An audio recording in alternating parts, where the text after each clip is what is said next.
Erika, el micro. Gracias. Estas cosas siempre pasan. Buenos días, os estaba dando la bienvenida a todos y a todas. Y antes de comenzar me gustaría agradeceros a todas las personas que hoy nos acompañáis y que a lo largo de estas 4 sesiones habéis estado con nosotros compartiendo este ciclo online de proyectos de vida en la etapa final, que lo hemos llamado Construir el futuro deseado. Este mes de octubre lo hemos dedicado a este ciclo y hablábamos de construir ese camino deseable que todos queremos para nuestro futuro. Para cada persona ese camino sabemos que va a ser diferente porque se va a construir en base a sus deseos y elecciones personales, algo tan importante como eso, ¿no? De todo esto, de los deseos, de las elecciones y de muchas cosas más como la humanización, la búsqueda del equilibrio entre los cuidados sanitarios y sociales o los sentimientos que en ese momento acompañan a una persona al final de su vida, vamos a hablar esta mañana. Y para ello nos van a acompañar en esta conversación Julio Gómez Cañedo. Él es médico especialista en cuidados paliativos, en concreto trabaja en el equipo de cuidados paliativos domiciliario del Hospital de San Juan de Dios de Santurci, de Vizcaya, y coordina el equipo de atención psicosocial de este hospital. Él es miembro también del Comité de Ética de la Orden Hospitalaria de San Juan de Dios y además esta mañana le hemos dejado el papel de moderar y de guiar esta conversación. Así que bienvenido, Julio, muchas gracias. Muchas gracias por la invitación. Está también con nosotros María Jesús Miján Serrano. Ella es jefa del Servicio de Atención a Personas Mayores y de Prevención de la Dependencia de la Gerencia de Servicios Sociales de la Consejería de Familia e Igualdad de Oportunidades de la Junta de Castilla y León.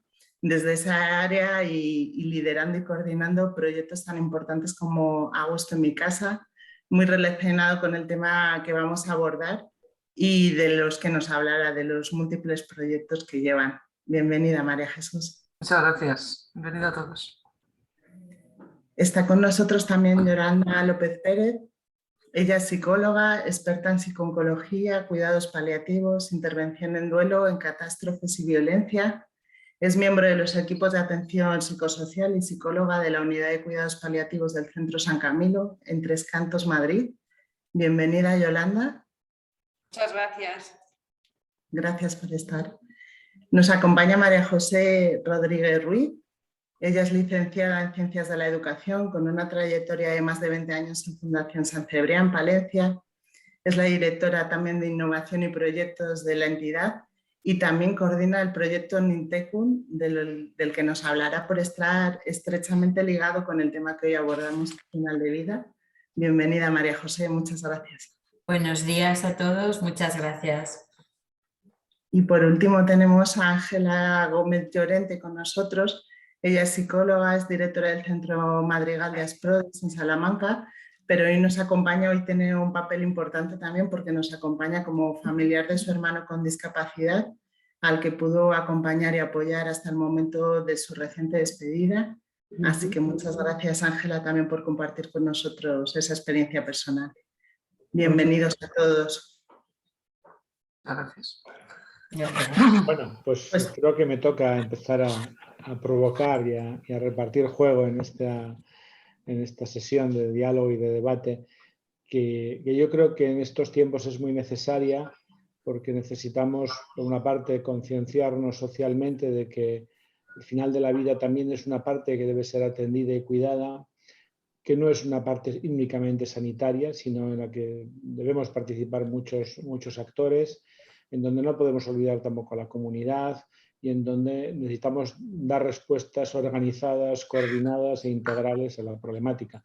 Y yo creo que con este panel que me han regalado la oportunidad de acompañar y de moderar, creo que podemos ir afrontando las diferentes miradas sobre esta problemática. Sí que me parece interesante, aprovechando la presencia de Ángela, que desde la propia experiencia de haber sido cuidada y acompañada en estos procesos, ¿cuáles son los aspectos que destacarías como las necesidades más importantes a no perder de vista cuando uno está viviendo una situación como esta, ¿no? Vale, bueno, buenos días a todos y muchísimas gracias por dejarme participar y haber contado conmigo. Acabáis de decir un poco todos, que creo que lo compartimos, la complejidad de todo esto. Entonces, yo veo dos escenarios. Uno, por un lado, el trabajo en equipo y la coordinación, de la que voy a hablar cómo nos ha podido ayudar a nosotros. Cuando digo nosotros, ahí identifico a todas las personas vinculadas a mi hermano emocional, afectivamente y por parentesco. Entonces, cómo el equipo de trabajo y la coordinación entre todos los actores que hemos estado en este escenario ha servido para ayudar o no. Eso es lo que os voy a explicar, qué cosas nos han podido ayudar a nosotros, al entorno inmediato de mi hermano, es decir, a sus seres queridos, en el acompañamiento, no tanto en su proceso de al final de la vida, sino corrigiendo un poco lo del final de la vida, como nos dice Enrique Benito, al final de su biografía, porque en definitiva la vida sigue para todos. Eso por un lado. Entonces, la importancia de la coordinación de los equipos y por otro, la complejidad, lo acabas de comentar tú, Julio, la complejidad del contexto en el que se desenvuelve todo esto. O sea, no es un tema única y exclusivamente sanitario, no podemos hacer cargo de toda esta situación al sistema de salud. Depende enormemente de todo el contexto y claro, para eso también depende de un nivel muy elevado tanto de comprensión como de aceptación de todo este contexto. Contexto de la propia persona, por descontado, en cuanto a su situación en todos los ámbitos. Y luego, bueno, pues todo lo que rodea a esta situación, ¿no? En todo este proceso de pérdida hay que tener en cuenta eso, todas las relaciones afectivas, todas las emociones, toda la situación económica, la situación personal de cada uno, la situación laboral. En fin, yo creo que lo explican muy bien también cuando nos hablan incluso de que todo este contexto puede generar conflictos o no, o facilitar el camino, ¿no? Y el apoyo. En mi caso concreto con nuestro hermano, yo creo que cosas que nos han ayudado, partiendo de la propia persona, sobre todo nos ayudó mucho el que él aceptase el tratamiento.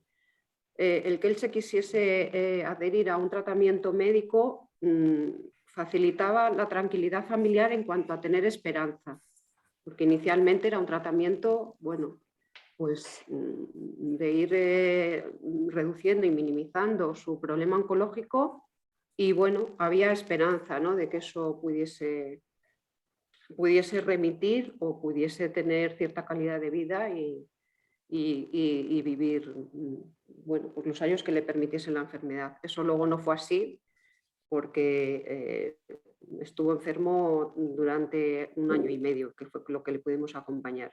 Sí que había otra parte que era, él manifestaba muchísima resignación ante el dolor físico. Eso quizás es lo que más nos ha hecho sufrir también a todos. Y desde el punto de vista hospitalario, quizás eso no se tuvo demasiado en cuenta. Sí, posteriormente, cuando ya él abandonó el tratamiento, bueno, no lo abandonó él, cuando ya no había tratamiento posible y regresó a la residencia y desde allí sí que el equipo de cuidados paliativos, la verdad es que solo tenemos palabras de agradecimiento porque hubo una excelente coordinación. Sobre todo yo creo que con los profesionales nuestros agradecieron muchísimo el reconocimiento que les hacían de cómo estaban prestando los cuidados a mi hermano y yo creo que eso fue necesario e importante, el tema del reconocimiento. En el contexto que decíamos de trabajo en equipo y de coordinación, claro, yo me siento una privilegiada porque el acompañamiento a mi hermano es que ha contado absolutamente con todos los elementos que uno puede desear o puede imaginar que quisiera para él, ¿no? Entonces, claro, desde, por supuesto, los apoyos desde los hospitales, buscando el mejor tratamiento, todo tipo de pruebas, aunque esto es verdad que en concreto en mi hermano llegó un momento en que las salidas al hospital le minaban tanto que que iba enfadado, ¿no? Porque también es verdad que él tenía daño cerebral adquirido y yo en esto, claro, me invento un poco el grado de tolerancia que tenía él a las cosas, porque tampoco sé qué nivel de conciencia podía llegar a tener él de toda la situación. Por eso solo hablo de que él aceptó el tratamiento, nada más. No tengo muy claro que él aceptase la enfermedad.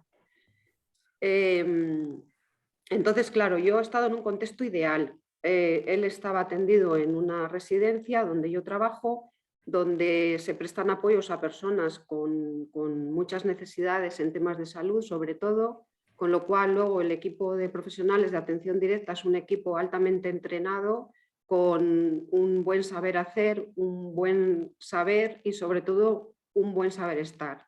Entonces esto yo también solo tengo palabras de agradecimiento, claro. Ellos han sabido perfectamente situarse al lado de la persona y prestar los apoyos en función de lo que él fuese necesitando. Tanto es así que, bueno, hemos tenido hasta la posibilidad de que él tuviese un asistente personal durante el tiempo que él lo necesitó, para que él también pudiese realizar actividades en la comunidad que a él le agradaban y le reportaban bienestar y placer. Entonces, y a veces la persona no necesita que el acompañamiento siempre lo hagan los familiares, porque por otra parte los familiares, en mi caso, lo hemos hecho relativamente bien, no voy a pensar que no, porque eso nos dejaría a veces también un dolor profundo, pero bueno, siendo objetivos, es verdad que ha habido situaciones muy incómodas con él, porque en algún momento también le hemos impuesto cosas que él tenía que hacer y le hemos prestado cuidados que a él le incomodaban mucho, como por ejemplo en el tema de la higiene o en el tema de la alimentación, ¿no? A veces nos hemos empeñado en que es que tenía que comer porque si no se moría, ¿no? Cuando a veces es al contrario, o sea, las personas dejan de comer porque se están muriendo, no al revés, no se mueren porque dejen de comer. Y en la higiene personal igual, él estaba muy quebrado, le dolían mucho los huesos y nos empeñábamos, es que la higiene había que hacerla en la ducha y bajo viento y marea, ¿no? Entonces, bueno, yo creo que hay que buscar otras alternativas que incomoden lo menos posible a la persona que tenemos la oportunidad y el privilegio de poder cuidar. Entonces yo creo que ahí no lo hemos hecho bien, le hemos incomodado muchas veces con nuestras imposiciones, ¿no? Desde la familia, no digo desde el equipo de profesionales, creo que al revés, hemos aprendido de ellos a que esto no había que hacerlo en ningún momento. Ángela, perdona. Es que me gustaría en este punto, y aprovechando lo que comentas, ¿no?, de esta vivencia, ¿no?, de lo que ahora en la lectura que hacéis de lo que hemos percibido, que hemos hecho bien o hemos hecho mal, ¿no? Me gustaría también escuchar a Yolanda, ¿no? De acuerdo. Decir que yo creo que a veces yo también he vivido una experiencia de pérdida de una niña con discapacidad en mi historia personal y a veces nos ponemos mochilas, la familia, los cuidadores, los seres queridos, porque somos jueces un tanto severos de nosotros mismos en una situación que ha entrado en nuestra vida desbordándonos por todos los lados y que tal vez no es que tuviéramos que saber todo lo que teníamos que hacer, ¿no? Y a la hora de evaluarla, quizás, bueno, no sé, Yolanda, ¿cómo lo ves? ¿Cuál es la experiencia que tienes también tú de acompañar no solo a la persona, sino a sus seres queridos en este trance, ¿no? Y cómo modular este equilibrio entre la persona que vive la enfermedad y el proceso biográfico que va llegando a su final y las familias, ¿no? Sí, gracias, Julio, Ángela. Mira, Ángela, lo que estás... esa culpa, porque el ser humano tiene ese proceso de ir integrando a la pérdida y en esa pérdida está siempre la culpa. Por lo tanto, comprendo que el familiar pueda sentir lo podía haber hecho de esta manera, lo podría haber hecho de esta otra. No obstante, como dice bien Julio, es muy complejo el integrar, el buscar un equilibrio entre lo que se desea, lo que se puede y lo que se necesita. Y esto es un camino que hacemos los equipos, lo hace la familia y lo hace también el paciente y lo hace la comunidad también. Bueno, yo no desbancaría tu culpa, es decir, la culpa es parte de ese proceso y que tiene una voz propia. que es probablemente cómo le queréis, cómo le queríais y cómo os habría gustado hacerlo, buscando siempre lo mejor para él.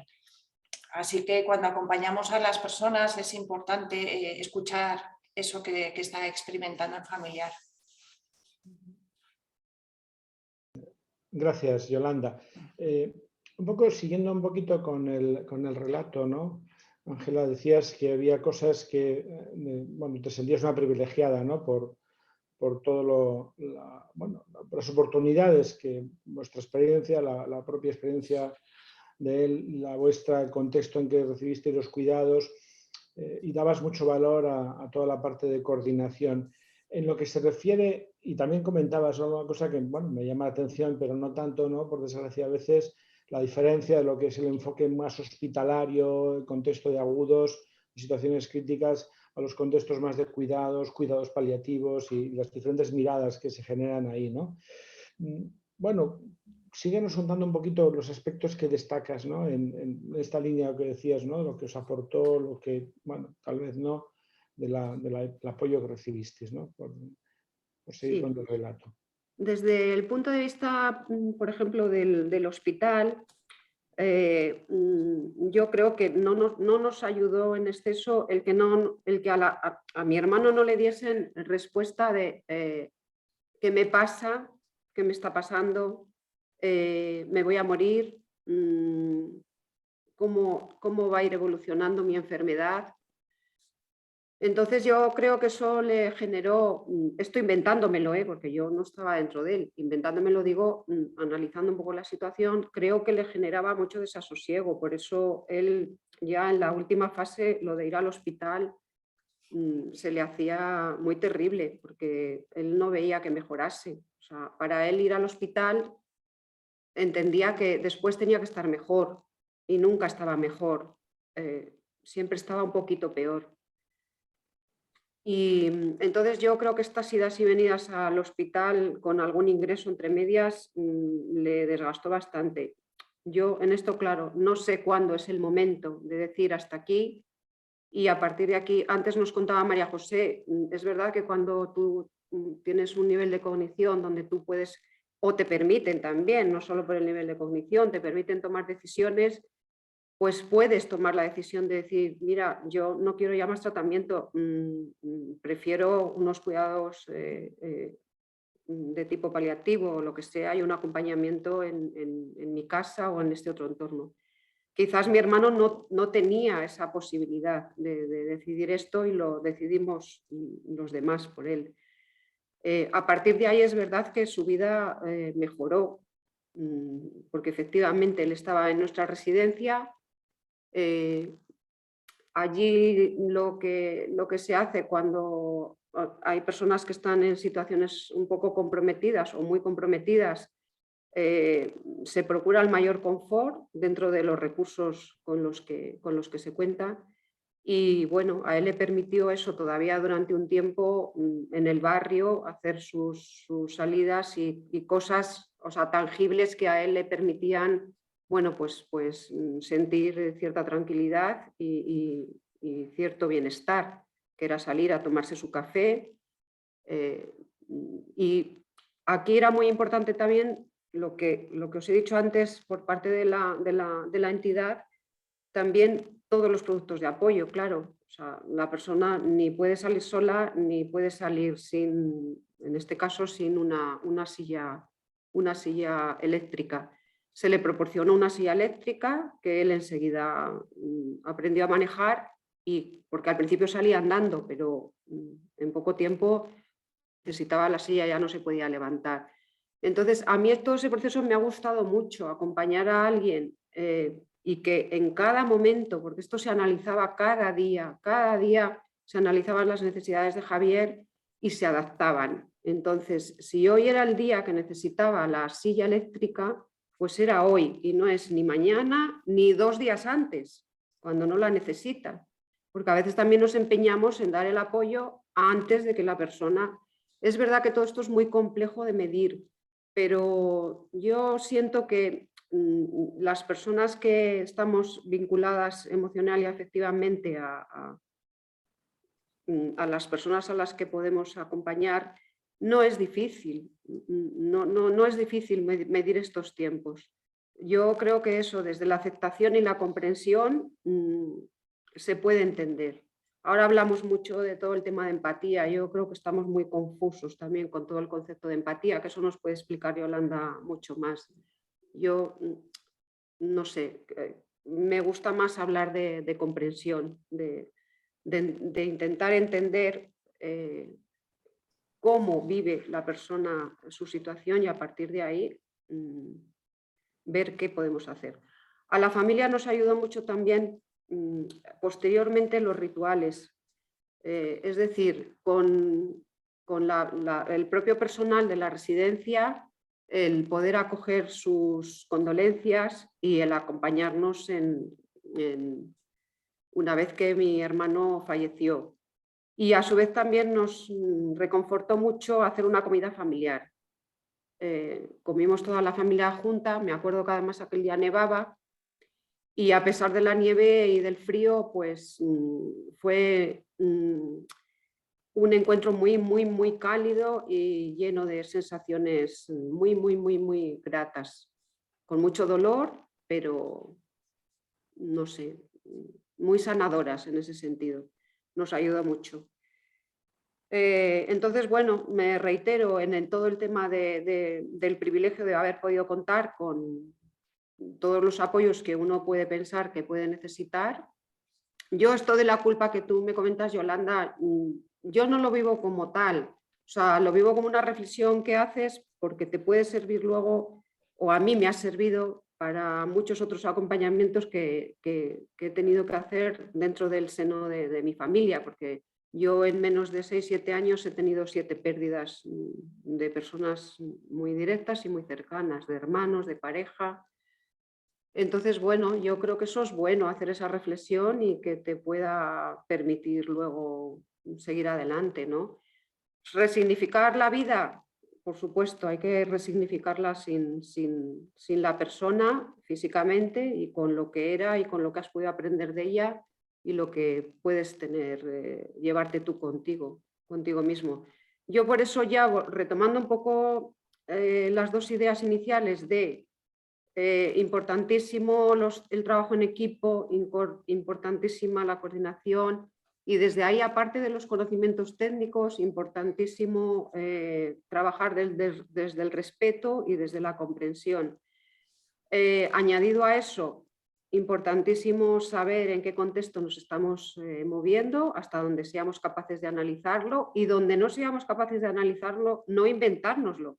Que es que yo hablo hoy como familiar, pero es que como profesional tenemos mucha costumbre de inventarnos también cosas y yo creo que eso también hace daño. Yo no he vivido esa experiencia en este contexto y en este acompañamiento a mi hermano, pero sí en otros acompañamientos con otras personas queridas. Y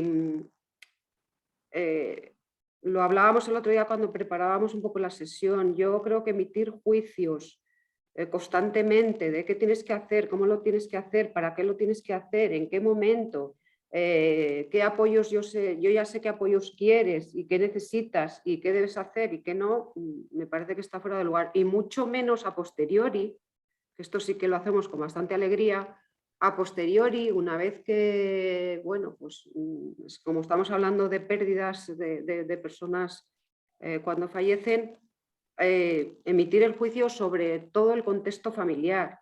O sea, es que la familia está en un duelo patológico, es que la familia no ha superado esto, lo otro. Yo creo que tenemos que aplicar el principio de prudencia. Es todo muy complejo. El contexto, eso depende de la situación que vivamos cada uno en cuanto a nuestra salud, nuestra situación personal, familiar. En fin, no sé, son tantas variables que me parece a veces un poco osado por parte nuestra emitir esos juicios, ¿no? De si estamos en tal fase o estamos en tal otra. Yo creo que es verdad que es complicado y es abusivo a veces las interpretaciones que desde fuera podemos hacer, ¿no? Y es verdad que Yolanda luego nos podrá dar algunas pistas importantes. Quería avanzar un poquito antes de entrar luego en el rol más del acompañamiento y profundizar en él, aprovechando la presencia de María Jesús y de María José, con una mirada desde lo que serían las políticas públicas, ¿no? Y la organización de la respuesta a esta realidad compleja que nos contaba Ángela. No sé, ¿cómo se puede aportar desde lo público y desde las políticas públicas a mejorar esta situación y a facilitar que no sea un privilegio? Es decir, que todo el mundo pueda tener una cobertura que responda de un modo real, concreto a estas necesidades. ¿Cómo se está trabajando? ¿Qué estáis haciendo? Porque yo he ido leyendo cosas que me han ido llegando de Castilla y León y se están moviendo cosas muy interesantes que algunas ya me gustaría que mi comunidad autónoma también tomaran el guante, ¿no? Comienzo yo. Vale. Vale. Bueno, yo creo que desde la administración, sobre todo desde la Gerencia de Servicios Sociales, hace unos años apostábamos por la atención residencial. Presumíamos de ser los primeros que más cobertura teníamos y más plazas residenciales para las personas mayores. Lo que pasa es que, bueno, con el paso del tiempo, pues nos hemos ido dando cuenta, sobre todo desde el punto de vista de los profesionales de la administración, que las personas mayores pierden sus derechos cuando entran en una institución. De hecho, la mayoría de las veces se les incapacitaba, a la gran mayoría, cuando entraban en una residencia. Por otro lado, nos hemos dado cuenta que los recursos para atender a las personas cuando tienen problemas y cuando necesitan ya realmente cuidados, pues está la ayuda a domicilio y la atención residencial. No hay otra historia, no hay más. O sea, que la persona que realmente necesite apoyos, pues no los tiene. Entonces, en el 2018 comenzamos a pilotar un proyecto que se llama Augusto en mi casa, y este empezó de forma, bueno, bastante natural, porque la mayoría, como contaba antes, hace unos años la mayoría de los alcaldes venían a la administración a pedir financiación para hacer una residencia. Pero cuando esa residencia era muy pequeñita, pues esa residencia era una carga. Entonces, a partir de ahí, después venían a pedirnos financiación para que se la llenáramos. Entonces, bueno, desde esta dirección técnica, sobre todo de personas mayores y de personas con discapacidad, que tienen una visión más integral, pues se les planteó ayudar a la gente en su casa y no en las residencias, que era donde tenía que estar. Entonces, de ahí surgen estos proyectos, surge Intecum para ayudar a la gente al final de la vida y surge Augusto en mi casa en la zona de Ávila, que la idea pues es atender a las personas para que su vida siga teniendo significado y sobre todo apoyar a las personas más vulnerables, que son personas con dependencia, discapacidad o enfermedades crónicas. Entonces, bueno, se decide hacer en el medio rural porque nos parece el sitio más complicado y porque también la escala del medio rural es la escala del individuo. En Castilla y León tenemos muchísimo problema en el medio rural porque está muy despoblado y realmente si se consigue atender a la gente en el medio rural, pues se les puede atender en el medio urbano, por supuesto. Entonces, bueno, pues se monta, digamos, este programa en el que se tiene en cuenta, por un lado, todas las personas. Tenemos, desde la gerencia tenemos datos de todas las personas dependientes que hay en toda Castilla y León y todas las personas con discapacidad y sabemos muchísimo la gente que recibe ayuda a domicilio y muchísima gente que tiene una prestación vinculada con una dependencia sin utilizar, porque realmente no hay servicios para poderla utilizar, para poderles apoyar. Entonces se habla con las entidades gestoras, se decide que eso es un paso también, ya no vamos a hablar de sectores mayores, discapacidad y infancia, etcétera, sino que se habla de personas y se decide apoyar a la persona, sea del ámbito que sea. Entonces se decide pensar, acudir a las entidades del tercer sector, sobre todo de la discapacidad, porque se considera que ellos siempre han estado atendiendo a las personas, han estado cuidando a sus familiares y son los que realmente saben atender.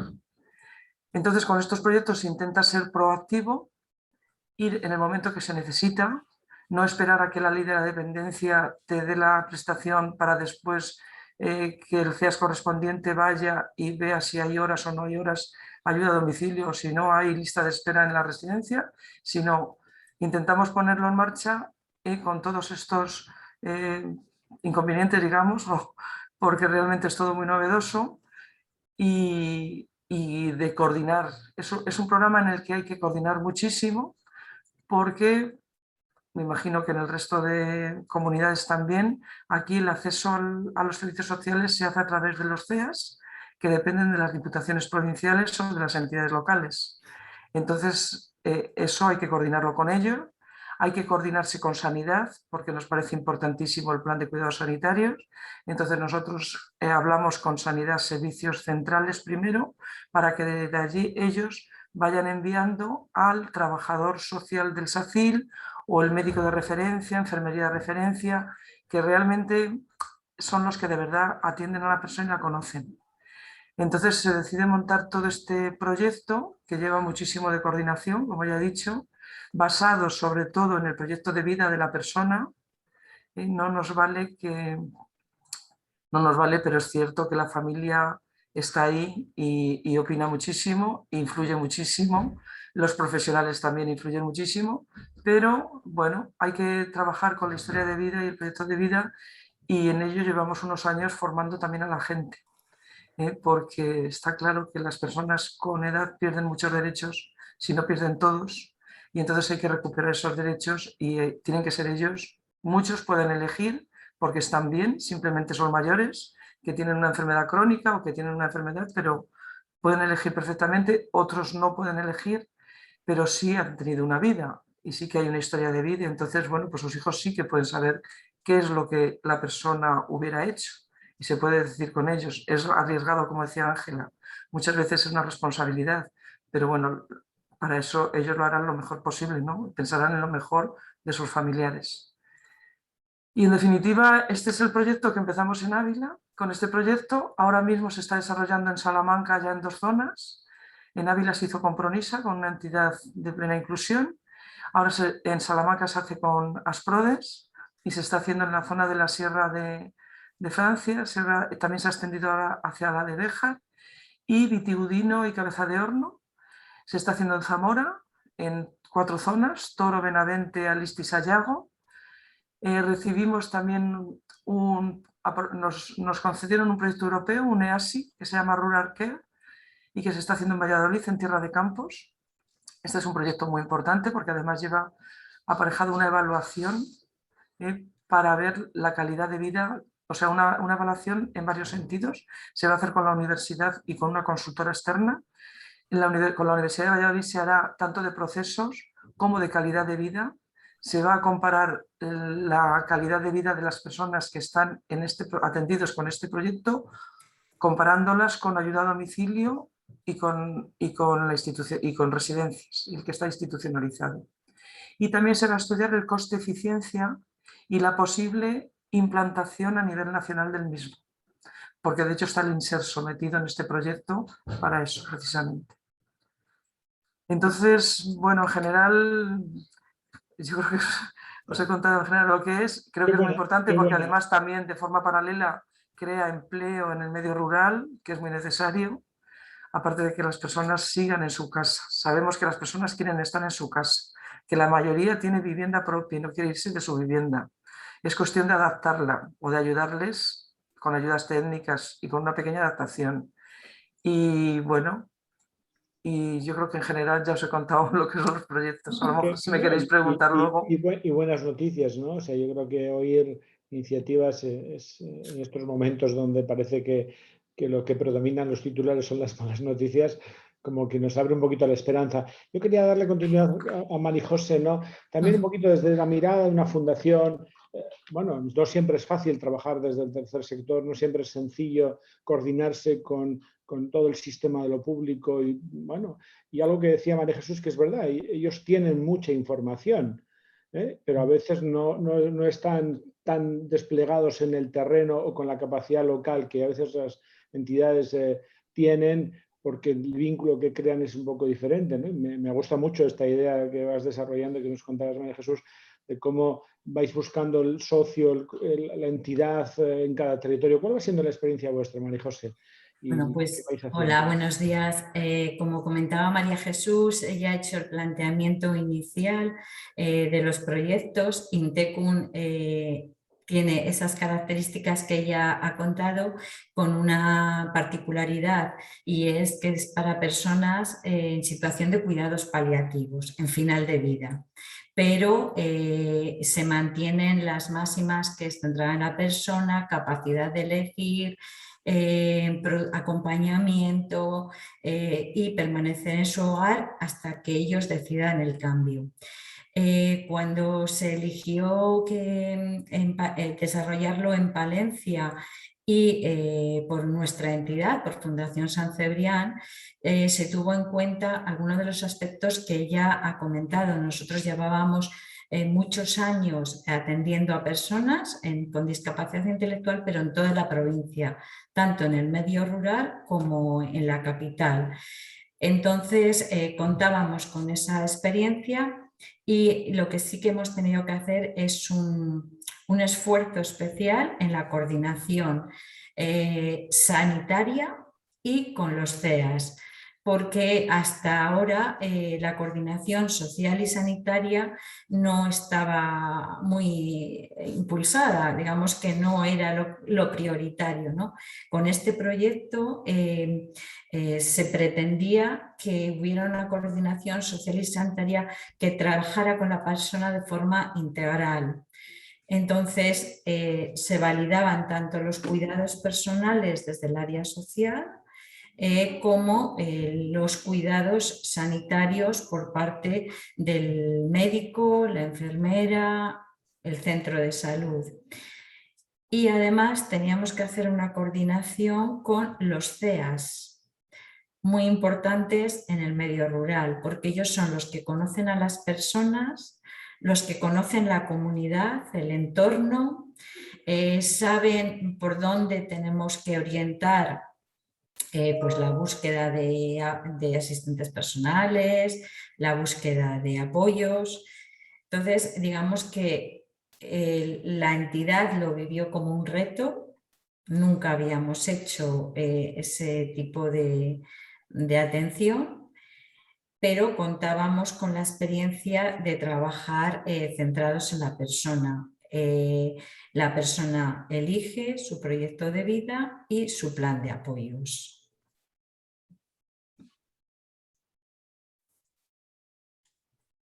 Qué bueno. Oye, y ahora pasamos de la mirada más amplia y más organizativa y vamos al terreno de la clínica, ¿no? Donde a veces los que nos movemos más en el terreno interpersonal con la propia persona, ¿cómo lo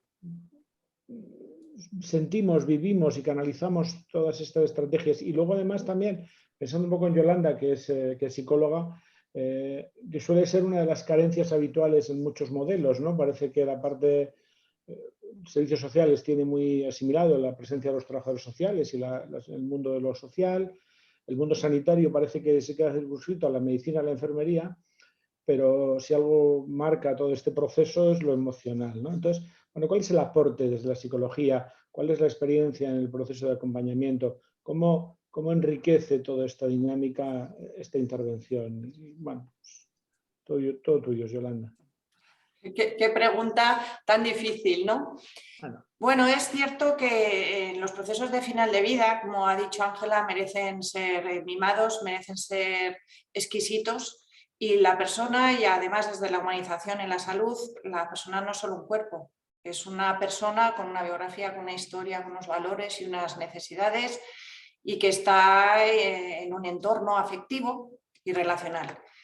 ¿Cómo podemos hacer para ayudar a la persona en su proceso de final de vida? Pues contemplar todas esas dimensiones, y en esas dimensiones están los aspectos psicológicos y espirituales, y además, si no abordas estas dimensiones, estás mutilando, por decirlo de alguna manera, el acompañamiento y los cuidados.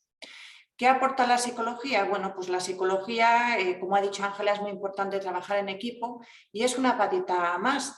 Lo que hace la psicología es ayudar, podríamos decir, como preparar el terreno para que el resto del equipo pueda trabajar y ayudar a las familias a comprender ese proceso, como el que decía Ángela, de qué está pasando en este momento, por qué ya no es necesario darle de comer, por qué está más dormido, por qué está enfadado, y también ayudar al propio equipo pues, a hacer ese camino, ¿no? La psicología es cierto que todavía está invisibilizada. Es cierto que con la COVID ha tomado protagonismo, pero todavía necesitamos incorporar más psicólogos en los procesos de final de vida. Yo estoy en la Asociación Madrileña de Cuidados Paliativos desde hace 4 años y es una pelea que tenemos continua. Y es cierto, como decía María Jesús, bueno, pues en el entorno rural hay aspectos que tienen que ser abordados y muchas veces los psicólogos pues no llegan a ese ámbito, ¿no? Bueno, mencionar también un componente del que ha hablado Ángela, que es el de los juicios. Hay que trabajar los juicios. Es cierto que el ser humano, por su biología, emite juicios sin parar, pero desde los cuidados paliativos y desde la humanización y desde esa herramienta fantástica que es la planificación anticipada de cuidados y el counseling, no emitimos juicios. Es un entrenamiento, desde luego, porque, como os digo, el ser humano está capacitado y además es un atajo mental para ahorrar decisiones, ¿no? Tiempo en las decisiones, perdón, y hay que trabajarse el no juicio.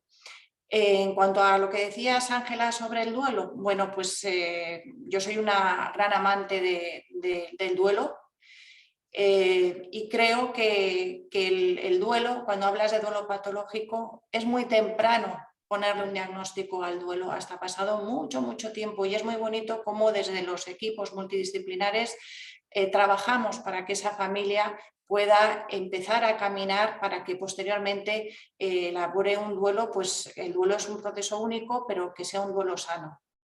En cuanto a la empatía, que habéis hablado de la empatía, a mí me gusta hablar de empatía compasiva, y la empatía es cierto que hay que ahondar sobre ese concepto, porque la empatía no es sentir lo que la otra persona siente, eso sería simpatía, es intentar comprender lo que esa persona está viviendo desde su realidad, su biografía, sus valores.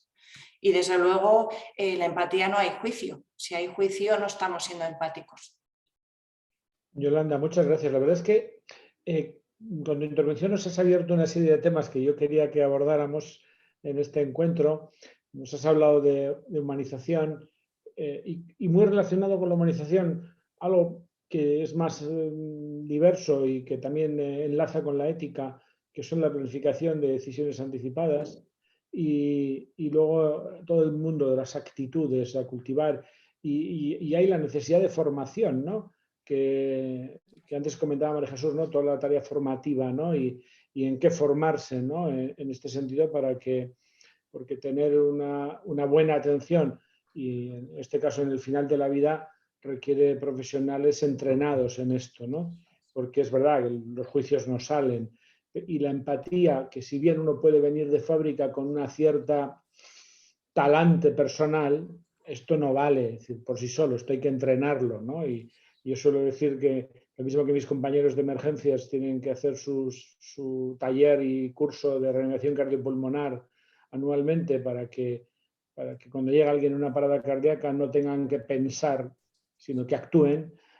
Los que nos dedicamos a un trabajo que tiene que ver con lo relacional y en donde estas actitudes son clave, las tenemos que tener tan integradas que tenemos que además practicarlas y entrenarnos y reciclarnos periódicamente, porque el día a día es fácil que coma el trabajo y diluya todo esto, ¿no? Entonces, yendo un poco a la idea de humanización y pensando, y recordaba que en algunas comunidades autónomas, perdonádnoslos en la vuestra, se fueron creando direcciones incluso generales de humanización, y más allá del formato que tengan, ¿cómo veis en los diferentes niveles en que estamos hablando, ¿no? Desde el nivel práctico vivencial de quien recibe el apoyo, desde el nivel más organizativo de la entidad que presta el servicio, o desde el nivel más macro de organización de los modelos, ¿Cómo se aterriza la humanización? ¿Cómo se concreta humanizar? ¿Cuáles son las necesidades que la persona que recibe la ayuda siente que le humanizan? ¿Cuáles son las apuestas que como organización local tomáis para humanizar? ¿Y cómo está la humanización en la política pública que se define en los programas más macro? ¿Cómo está de fondo la humanización? Así que no sé, ¿quién se anima a comenzar? María Jesús, María José, Ángela. Si queréis yo. Perfecto, María Jesús, adelante. A ver, la humanización es lo que es la base, ¿no?, de estos proyectos. Tenemos que tratar como queremos que nos traten, ¿no? Entonces es muy importante la formación. Llevamos años formando, antes de empezar con los proyectos A Gusto en mi casa y Atender en casa, ya se había empezado con la formación para que la residencia ya fuera lo más parecido a tu casa. Y ya se empezó a hacer muchísima formación, en concreto mi compañera Rosa Fraile es la coordinadora de toda esa formación, pero cuesta muchísimo quitar determinadas rutinas y determinados hábitos. Nosotros en estos proyectos nuevos que estamos haciendo, que por cierto antes se me olvidó decir que también se va a hacer en Palencia con San Cebrián y en Burgos con Aspanias. Entonces ya, bueno, que a la larga se terminará haciendo en toda la comunidad. Al margen de eso llevamos un programa de formación. Primero, a las asistentes personales, la entidad gestora les forma, es obligatorio formarles 50 horas en cosas muy básicas, sobre todo en cosas de ética, de trato y poco más, porque realmente para atender a las personas no se necesita muchísima formación. O sea, yo creo que es sencilla, eso en el asistente personal. Después, para todos los profesionales, incluidos los asistentes personales, empezamos primero con Marije Goicoechea, que me imagino que la conocéis, que es una persona doctora en psicología y tiene un doctorado en terapias centrada en bioética, no, tiene máster en bioética. Ella es psicología y también licenciada en teología y doctora en derechos humanos por la Universidad de Deusto. Entonces, primero empezamos con ella porque es la primera que marca, bueno, pues digamos, da las líneas claves de la ética y de los derechos de las personas. Después, con Carlos Salgado, habla de la atención centrada en lo importante. Carlos también es psicólogo y es licenciado y tiene un doctorado en terapias centradas en los valores y en el compromiso personal, con personas con trastorno mental grave y crónico. Después Rosa cuenta realmente, Rosa Fraile, como decía antes, ella habla de los proyectos de vida. Y junto con Elena Polo, que es una persona de Asprodes, de plena inclusión, que lleva muchísimos años trabajando en vida independiente, que es la persona que se encarga de la parte más práctica. Y últimamente estamos incorporando a toda esta formación a Iñaki Saralegui y a Alberto Menéndez, que me imagino que les conoceréis, que son médicos, y ellos hablan de voluntades anticipadas y planificación compartida de la atención. Nos parece muy importante toda esta formación inicial para todos los profesionales. Realmente Marigen en su primera sesión ya rompe los esquemas y a la gente le hace plantearse si lo que ha estado haciendo hasta ahora está bien o no está bien. Y o sea que eso es muy importante porque es lo que hay que hacer, pensar, ¿no? Si realmente estamos en la razón o no. Entonces, bueno, eso es la planificación desde la administración. Luego ya de forma puntual, María José seguramente sepa la formación que hacen ellos más que yo con los asistentes personales. Un poco en la línea que comenta María Jesús, nosotros antes de iniciar hacemos una formación con todos los asistentes personales. Una formación inicial que después se hace día a día en la vivienda con la persona concreta. La formación inicial que hacemos es sobre todo proyectos de vida, respeto, confidencialidad, intimidad y hemos incorporado los productos de apoyo.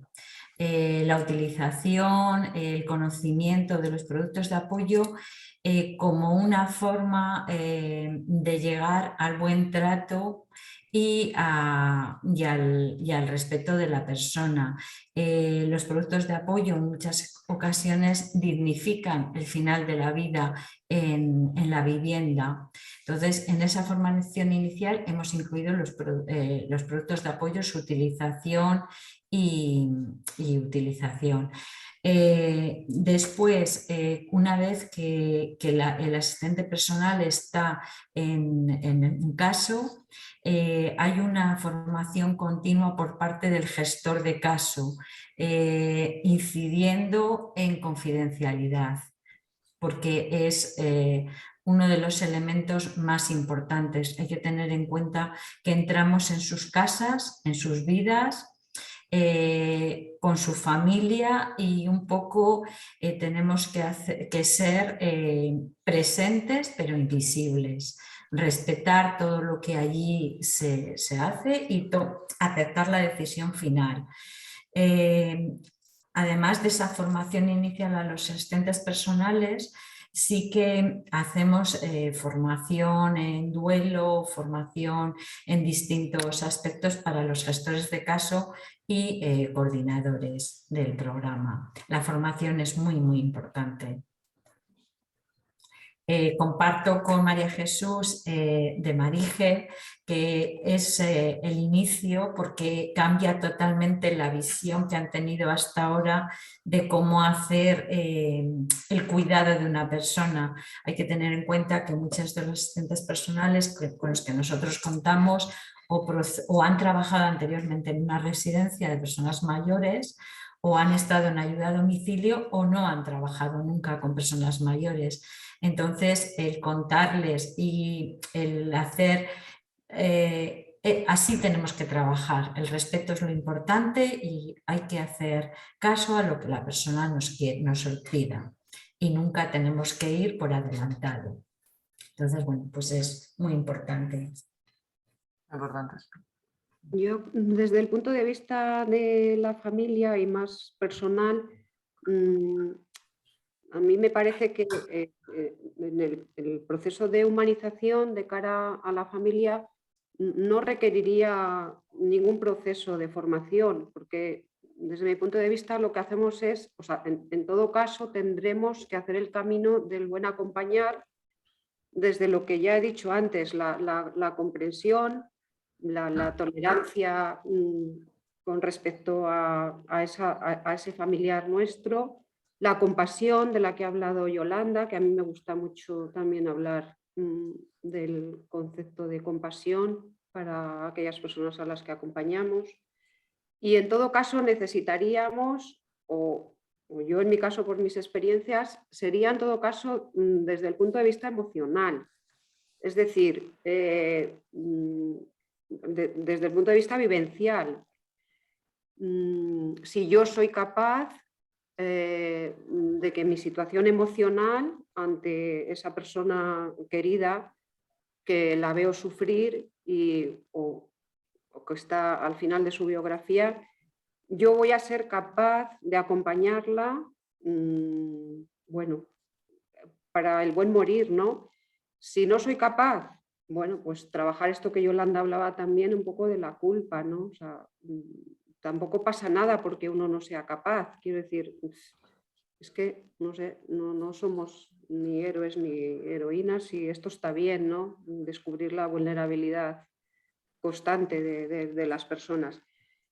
Y luego, con respecto a las personas que nos tendrían que acompañar, o sea, es decir, los profesionales, pues efectivamente, supongo que toda la formación en counseling, en relación de ayuda, y luego echando un poco de menos, que yo al menos por todas mis experiencias, donde más he notado deficiencias, probablemente ha sido desde el punto de vista hospitalario, pero no a aquellos profesionales que se dedican a los cuidados paliativos, que en eso yo no puedo decir más que mi vivencia ha sido más que extraordinaria, pero sí de otro tipo de disciplinas que efectivamente están para ayudar al paciente a que se cure, ¿no? Pero ahí sí que es verdad que que yo a veces hay muchos pactos de silencio con el paciente, con la familia, bueno, yo no sé si esto es bueno, regular o malo, no sé, pero bueno, yo lo he vivido y, en fin, bueno. Dentro del programa Intecum, como comenta Ángela, una parte también importante es el acompañamiento que se hace a la familia, ayudándole a aceptar la situación, una ayuda emocional de escucha. Hay muchos pactos de silencio que hay que respetar, muchos. Pero a lo largo de todo el proceso de acompañamiento dentro de Intecum se va haciendo un duelo continuado que hace o favorece que al fallecer la persona, la familia lo sienta como una liberación, no sienta una culpa de no haber cuidado de su familiar hasta el último día. Muchas de las familias o las personas más allegadas al enfermo nos dicen: sin Intecum no hubiera sido posible, sin vuestro apoyo tanto social como emocional no hubiéramos podido tener a mi familiar así. Entonces, no es formación a la familia, yo creo que es más acompañamiento lo que hacemos. Bueno, yo quería un poco rebatir algunas de las ideas que habéis dicho. Pienso que es, como dice Julio, una responsabilidad de los equipos el reconocer que necesitamos continuar formándonos, llámese formación, desarrollo personal. Nunca acabas de aprender. Cuando vienen los alumnos de prácticas que saben mucho, muchísimo, les digo, vamos a desaprender, porque nuestros maestros son las personas. Y cuando te crees que más o menos sabes sobre algo, viene alguien y te lo desmonta. Por lo tanto, la apertura a la experiencia es fundamental. Tenemos que estar constantemente formándonos.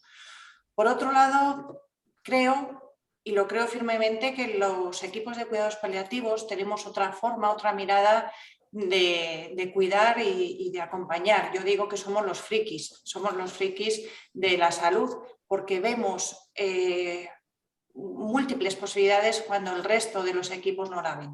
Y esto ayuda mucho a las familias. Cuando hablamos del pacto de silencio, efectivamente es una realidad que encontramos, pero cuando se trabaja bien los cuidados paliativos, el 99% de las veces la familia se coloca y se disuelve ese pacto de silencio. No obstante, nuestro objetivo no es que desaparezca el pacto de silencio, sino comprenderlo.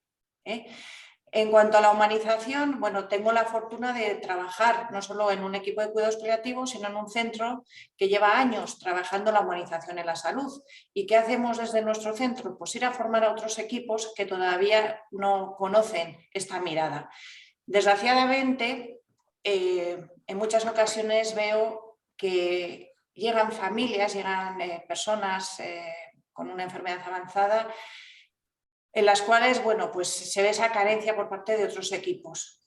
Pero hay esperanza porque primero estamos los equipos y la propia sociedad demandándolo, y luego porque las administraciones ya han incorporado esa palabreja, ese área de humanización, lo cual ya significa que es algo visible y que no es una cosa rara de la que hablamos los profesionales en los procesos de final de vida.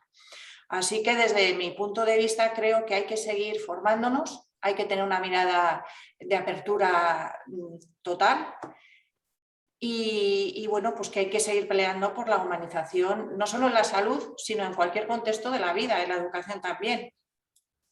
Sí, en este sentido, y uniendo un poquito a algunos comentarios, a mí siempre me gustó mucho la definición que daba el gran Diego Gracia, ¿no?, en torno a la humanización, ¿no? O sea, en esta línea que venís comentando, cómo ayudar al otro a desarrollar sus propios objetivos en la vida, no tanto a marcarle yo o desde fuera los objetivos que tiene que cumplir. Y esto evidentemente nos lleva a aspectos de ética, como lo que son tomar decisiones autónomas, que implican un cierto grado de información o la suficiente información para decidir, y nos abren este escenario nuevo, ¿no?, de la planificación anticipada de decisiones, ¿no?, o la planificación de decisiones compartida que se están impulsando, y que creo que lo que posibilitan es empezar más precozmente todo este trabajo y no solo cuando ya veo el final muy cercano, ¿no? O sea, nos permiten trabajar esto antes. Y comparto con Yolanda que en paliativos yo creo que hemos ido aprendiendo que para nosotros la información no es un fin. Pacto de silencio en sí mismo no es algo bueno, es un hecho, ocurre y ocurre porque hay miedo y miedo a hacer daño, y nace de un buen deseo, ¿no? Yo quiero no hacerle daño a mi ser querido y creo que si le mantengo en la ignorancia, por eso yo creo que lo que tenemos claro y aprendido es que la información puede ser como cualquier otra medicina, que un exceso de dosis puede hacer mucho daño, una dosis insuficiente no logra mitigar algunos de los problemas que genera la desinformación. Por lo tanto, tiene que haber, sí, un pacto, pero un pacto entre la persona que recibe la información, sus seres queridos y el equipo que le acompaña, por buscar lo bueno y lo que mejor le puede ayudar a la persona. Y el pacto de silencio se rompe cuando empezamos a pactar qué es lo bueno para la persona y a dialogar cómo también la información, al igual que determinadas boticas o determinadas intervenciones terapéuticas o recursos sociales, se ponen en juego para ayudar a la persona, ¿no? Y yo creo que devolver a la persona el control sobre su vida en un momento de exceso de descontrol, porque todo se va cayendo, está muy en esta órbita de ayudar al otro a desarrollar sus objetivos vitales, ¿no? A que el otro sea el mismo y no otro, ¿no? Como parafraseando un poco Unamuno. Entonces, en este sentido, y aprovechando este tema de las voluntades anticipadas y bueno, todo lo relativo a lo que pueden ser, ¿cómo veis que podemos potenciar este proceso de decisión autónomo? ¿Cómo vamos avanzando en incorporar el tema de los diálogos sobre lo que quiero para mí en esta etapa de la vida, también la del final, ¿no? ¿Cómo incorporar esto en la praxis cotidiana? ¿Cómo se impulsa a nivel social y mediático? Esto es un hecho, esto está ahí, esto se puede hacer. ¿Cómo en las prácticas de la organización se hace o cómo en lo concreto clínico se incorpora, ¿no? Yo creo que la planificación anticipada de cuidados, el Advanced Care Planning, que está ya tan incorporado en los procesos de final de vida, debe empezar mucho antes de la enfermedad, porque es un proceso, no es un acto puntual cuando la cosa se pone fea, es conocer cuáles son los valores de la persona, los valores no solo religiosos, sino también económicos, financieros, relacionales, clínicos, etc. Es conocer lo que a esa persona es negociable, no negociable, escucharle y desde luego ayudarle a vivir su propia vida desde la autonomía y desde sus valores. Entonces creo firmemente, y esto lo vemos en la unidad, cuando la persona ha comenzado antes de la enfermedad ese dialogar con su entorno sobre lo que le gustaría, cuando llega el momento de acompañar en el proceso de final de vida, la familia ya conoce cómo es esa persona ante lo que le ocurre y esa persona también se conoce, se comprende de cómo le gustaría vivir sus últimos días. Creo que es fundamental seguir trabajando por la planificación anticipada de cuidados y además yo creo que hay una reflexión. El otro día en la SECPAL, en las jornadas de la Sociedad Española de Cuidados Paliativos, salió una ponencia sobre la planificación anticipada de cuidados, de que, por ejemplo, no es algo estrictamente clínico, sino que tiene que estar incorporado todo el equipo en esa planificación anticipada de cuidados y que es un proceso que se puede perfectamente renovar diariamente. Nosotros en la práctica diaria lo incorporamos en el diálogo que se establece con la persona y muchas veces con la familia al ir elaborando su proyecto de vida. Su proyecto de vida, su planificación de los últimos meses o en ocasiones semanas de lo que quieren para ese final de vida. Entonces ahí lo trabajamos. Es un diálogo que a veces la familia está totalmente cerrado a ello, pero poquito a poco, según se va avanzando y se va tomando confianza, pues se puede incorporar y muchas veces se incorpora y se lleva a cabo. En los proyectos de A Gusto en Casa también, o sea, es una parte importantísima trabajar el proyecto de vida, que por un lado está la historia de vida de la persona, conocerla, y por otro lado añadirle luego sus deseos, saber el plan de cuidado sanitario, o sea, para que todo eso se trabaja en grupos, normalmente con la trabajadora social, la gestora de caso, que es, bueno, lo hemos dicho de pasada, pero es una profesional nueva que se ha incorporado a estos proyectos, tanto a Intecum como a Gusto en Casa, y que es una persona que está pendiente de unas 25, cada gestora de caso de entre 25 y 30. Entonces, esa es la persona que relaciona pues, a la persona, sobre todo para saber si la persona está bien atendida, si su asistente personal cuadra con él por su carácter, porque pueden o no. Si su médico de referencia sabe lo que le pasa habitualmente, le pone al día con enfermería. O sea, es la persona que de verdad está pendiente y para que se pueda realizar su proyecto de vida. Entonces se trabaja en grupos pequeñitos. Hemos hecho muchos subgrupos. Es que estos proyectos es de trabajar muchísimo y de colaborar muchísimo y coordinarnos muchísimo, sobre todo corporaciones locales, con la administración, con la entidad gestora y con SACIL. Hay 4 grandes núcleos que son 4 grandes administraciones todas y hay que coordinarse porque cada una tenemos una forma de trabajar y realmente, bueno, pues es una forma nueva de trabajar ahora con estos proyectos. Pero la gente está muy contenta, la verdad. En general, María José está más al día. La gente está muy contenta y el gestor de caso es el gran facilitador. Es la clave. Quien coordina, quien facilita al final la vida de la persona, porque digamos que resuelve todas esas pequeñas, a veces inconvenientes que tienes que te ocupan mucho tiempo y sin embargo no son para nada. Ella ya te lo da más o menos resuelto toda esa coordinación y facilita. Es la gran facilitadora del proyecto de vida. Ángela, en tu doble condición, ¿no? Profesional y receptora, ¿no? ¿Cómo lo ves esto? ¿Cómo lo has vivido? ¿Por dónde lo ves? En mi caso sería importante las relaciones de apego, es decir, con quién tienes ese vínculo más afectivo y de convivencia. Con mi hermano tuvimos también la fortuna de que su pareja, pues claro, aquí el papel fue fundamental a la hora de ser su facilitadora en muchos casos, ¿no? Para poder planificar sus apoyos como él merecía y necesitaba y en ese momento demandaba. Eso por un lado. También os he dicho que desde el punto de vista de los profesionales se planificaba a diario o se hacían cambios o no de los apoyos que iba necesitando en cada momento. No se esperaba ni una semana, ni 3 días, entonces se hacía a diario. Con lo cual luego eso, el acompañamiento por parte de los profesionales, de los cuidadores y en particular también del asistente personal, pues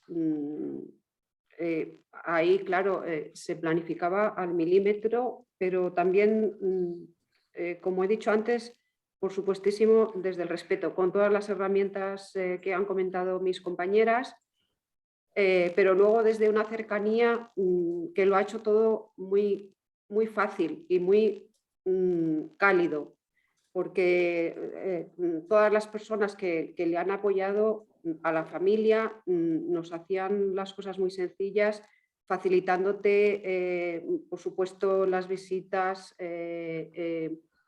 reforzando esas muestras de cariño nuestras, atendiendo, por supuesto, en todo momento llamadas telefónicas, demandas, incluso aunque por parte de algún familiar hubiesen sido excesivas y por encima de lo que luego también un servicio a veces bueno, pues puede dar respuesta, ¿no? Porque todos tenemos limitaciones.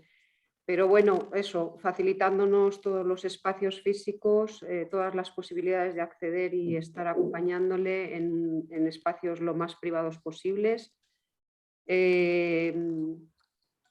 Entonces, bueno, así ha sido sencillo ir planificando los apoyos a diario, pero sobre todo eso, desde el punto de vista de la familia, de las personas que más estrechamente hemos convivido con él. Yo vengo de una familia numerosa, somos 10 hermanos, entonces, bueno, la convivencia cuando hay tanto niño en la casa, os podéis imaginar que es más que estrecho y nos conocemos de pe a pa todos, o sea, es que sabemos interpretar cada gesto de cada uno de nosotros. Es que, porque luego además aquí se da mucho el hacernos trajes a la medida, ¿sabes? Estamos constantemente, o sea, mira este qué hace, que no sé qué, mira lo que ha dicho del otro, pero bueno, ¿y este cómo se posiciona? Bueno, luego todo desde la buena relación, ¿no? Quiero decir que, bueno, la confianza que da la convivencia de una familia numerosa. Entonces, claro, con mi hermano Javier, yo creo que todos mis hermanos y toda mi familia ha sido sencillo desde ese punto de vista porque nos conocemos todos muy bien, porque la convivencia, ya os digo, en una casa 12 personas más una hermana adoptiva, o sea, éramos 13 y en fin, con un cuarto de baño para todos, pues os podéis imaginar que el nivel de intimidad, pues nos conocemos absolutamente todos. Y eso también ha facilitado mucho el poder apoyar casi sin necesidad de... Mira, vamos llegando ya hacia el final. No quería dejar de dedicarle un momento al tema del duelo, pues porque todo este proceso no, y algo que hemos aprendido mucho en cuidados paliativos, no termina en el momento de que la persona que se ha cuidado y se ha acompañado fallece, sino que luego continúa, ¿no? Y entonces, quería por un lado, bueno, brevemente, Yolanda, los elementos clave a tener en cuenta, tanto en la prevención del duelo como en cuándo intervenir, ¿no? Como elementos claves, así, de un modo sintético, ¿no? Y luego, como sí me gustaría, yo creo que el duelo suele ser socialmente un tema dentro de las políticas públicas un poco abandonado, porque no es patología y a veces se acaba derivado en la salud mental, pero no hablamos de patología, estamos hablando de una raíz humana que a veces necesita un poco de soporte. Y luego de los duelos olvidados de los profesionales, ¿no? Pues porque somos humanos y también hacemos duelo y no está mal, no es menos profesional que hagamos nuestro propio duelo, ¿no? Y cómo cuidamos las organizaciones a los propios profesionales que hemos acompañado a veces durante largos periodos y largos procesos. Entonces, algo ya nos había dicho Ángela de toda esta parte del duelo y la importancia. Entonces, me gustaría brevemente, alguna pincelada, Yolanda, María Jesús, María José, y si Ángela quiere cerrar. Y si nos da tiempo, veremos un pequeño vídeo. Y si no, como el aporte vuestro es genial, será más que suficiente. Ánimo. Sí, mirad, antes del fallecimiento lo que hacemos es el duelo anticipado y después del fallecimiento hacemos un duelo post-mortem.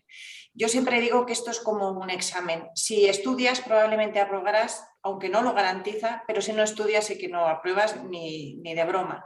¿Qué podemos hacer antes? 4 pinceladas, ponerle luz, darle valor, consciencia a todo lo relacionado con lo afectivo, todo lo relacionado con el agradecimiento, todo lo relacionado con la reconciliación para poder decir adiós. Si ponemos luz día a día a todo esto, que son las tareas de duelo anticipado, con bastante acierto haremos el duelo post-mortem. Y como dice Julio, efectivamente tenemos que trabajar porque se normalice el duelo en el sentido de que no es una enfermedad. A mí me pone enferma cuando me dice alguien que estaba haciendo el duelo y está en salud mental.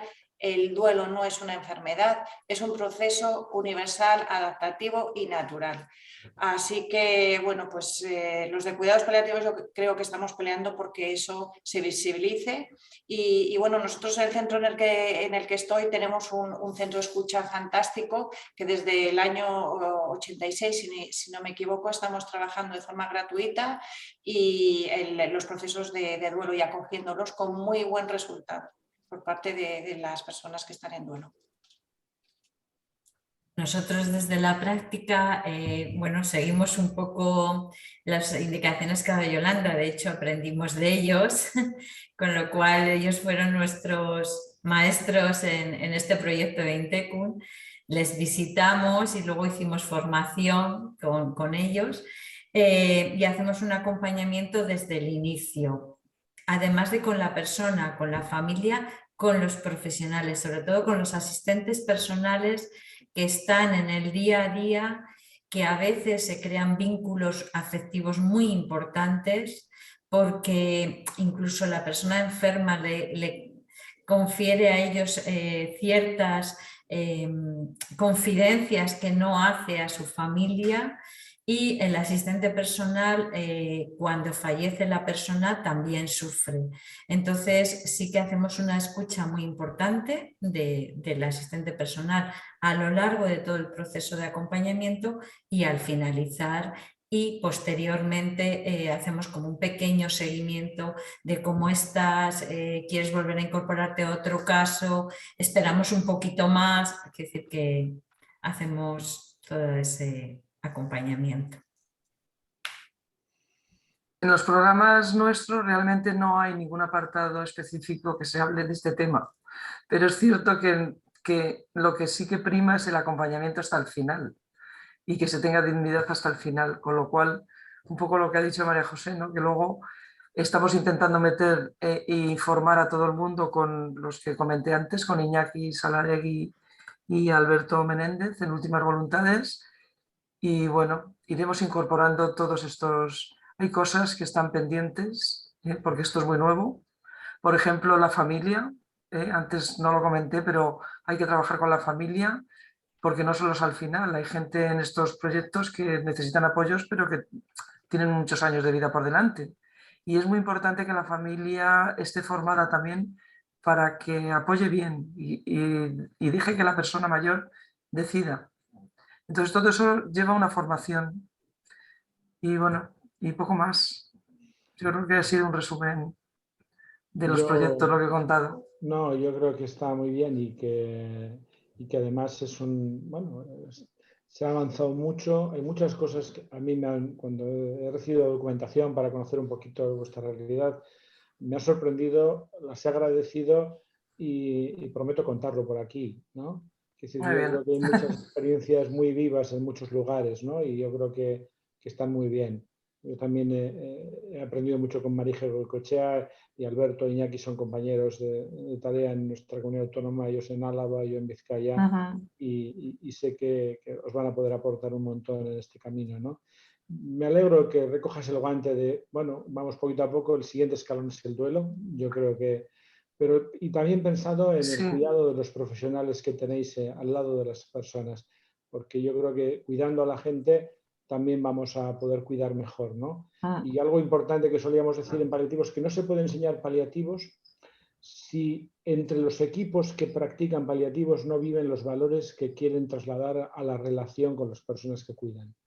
Si yo no practico la empatía con mis compañeros, la empatía que actúe con la persona a la que cuido va a ser una obra de teatro y se me va a pillar por mi falta de autenticidad. Por lo tanto, cultivar toda esta dimensión, abordar el cuidado de los profesionales para cuidar mejor, yo creo que es un tema fundamental y me alegro un montón. Y sí quería que antes de la despedida formal que nos hagan, tenemos un vídeo por ahí de la experiencia, de alguna de las experiencias que vais teniendo, que creo que puedes también hacer de cierre y de resumen final antes de la despedida final. Así que creo que Esther nos lo pone.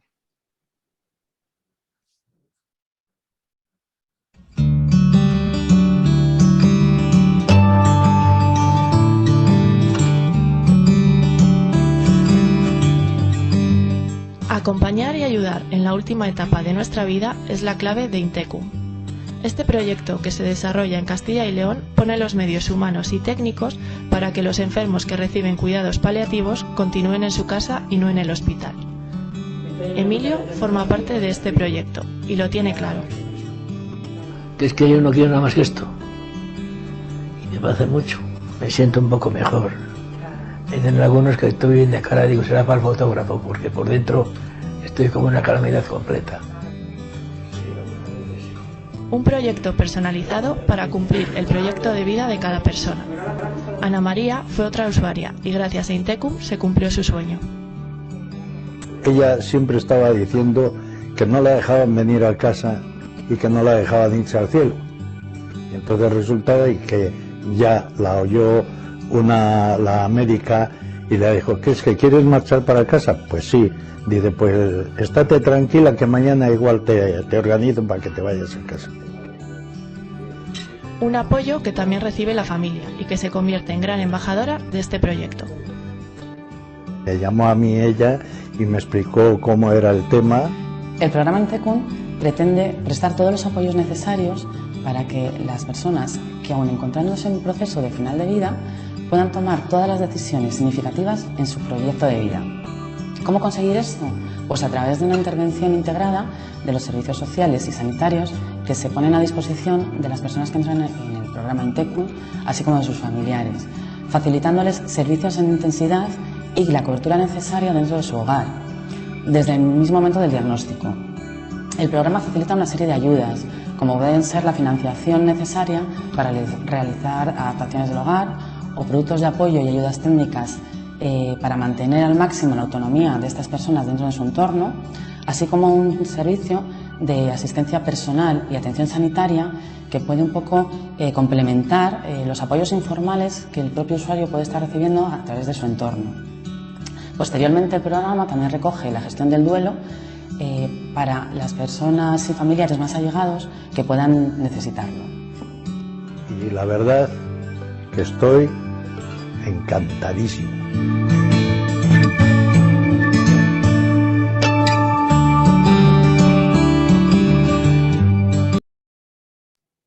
Bueno, yo creo que está encantadísimo, nos deja encantadísimos para terminar este encuentro. Yo por mi parte agradeceros a todas porque ha sido un regalo poder compartir este espacio y le dejo la palabra a Erika para que nos clausure este encuentro. Bueno, simplemente daros las gracias. Tengo aquí papeles con un montón de notas porque cada palabra que decíais era para guardarla, ¿no? Me quedo con ese cambio de mirada que nos habéis transmitido, con ese desaprender, ¿no? Con esa inquietud por volver a aprender y mirar de otra forma, especialmente a las personas. Y bueno, daros las gracias por vuestra escucha, por vuestra sensibilidad, respeto y comprensión que se notaba, ¿no? Se percibía en cada momento. Así que nada, por mi parte, muchísimas gracias. Cerramos de forma muy especial con esta conversación el ciclo, que creo que ha sido todo un acierto, en el que hemos aprendido mucho a lo largo de este mes con estas pequeñas píldoras. Os animo a, si no habéis visto las sesiones anteriores, poderlas ver en nuestro canal de YouTube. Y nada, daros las gracias, que esta conversación estará también colgada lo antes posible en el canal de YouTube. Así que cerramos mes, cerramos ciclo y empezamos puente, así que feliz fin de semana y muchísimas gracias a todos. Un abrazo. Gracias. Muchas gracias a vosotros. Gracias, un regalo. Es un regalo. Hasta pronto. Hasta pronto.